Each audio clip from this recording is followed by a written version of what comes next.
Hello hall, இன்றைக்கி என்ன வீடியோனா homemade gulab jamun தாங்க செய்ய போகிறோம். மாவு அதுக்காக ரெடி பண்ணி வச்சுருக்கேன். நம்ம சப்பாத்தி மாவு போல் தாங்க பிசைஞ்சு வச்சுருக்கேன். அதுக்கப்புறம் சுகர் சிரப் பாருங்கள் ரெடி பண்ணிவிட்டு அந்த மாவை வந்து குட்டி குட்டி பாலாக உருட்டிட்டு ஆயிலில் வந்து நல்லா ஃப்ரை பண்ணிக்கிட்டேன். அது வந்து லோ ஃப்ளேமில் வச்சுட்டு நல்லா ஃப்ரை பண்ணிக்கணுங்க. ஏன்னா உள்ள கோதுமை மாவுன்றனால வேகிறதுக்கு கொஞ்சம் லேட் ஆகும். அதனால் நல்லா மெதுவாக ஸ்லிம்மில் வச்சுட்டு வந்து நல்லா வந்து ஃப்ரை பண்ணி எடுத்துக்கிட்டேன். இது கொஞ்சம் வந்து சோடா தூள் ஆட் பண்ணியிருக்கணும் போல் இருக்குங்க. நான் கொஞ்சம் கம்மியாக தான் போட்டேன். இன்னும் கொஞ்சம் ஆட் பண்ணியிருந்தால் நல்லா கொஞ்சம் சாஃப்ட்னஸ் கிடச்சிருக்கும். கொஞ்சம் ஹார்டாக இருந்த மாதிரி இருந்துச்சு. என்ன ரெடிமேட் மாவு அளவுக்கு சாஃப்ட்னஸ் வரலைங்க. ஆனால் வந்து டேஸ்ட் வைஸ் பார்த்திங்கன்னா சூப்பராகவே இருந்துச்சு. நெக்ஸ்ட் டைம் வந்து இன்னும் கொஞ்சம் பெட்டராக வந்து ட்ரை பண்ணணுன்னு நினைக்கிறேன்.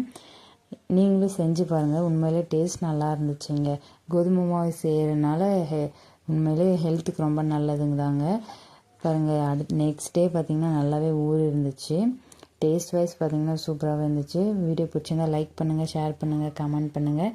மறக்காமல் நம்ம சேனலை சப்ஸ்கிரைப் பண்ணி சப்போர்ட் பண்ணுங்கள். பாய்.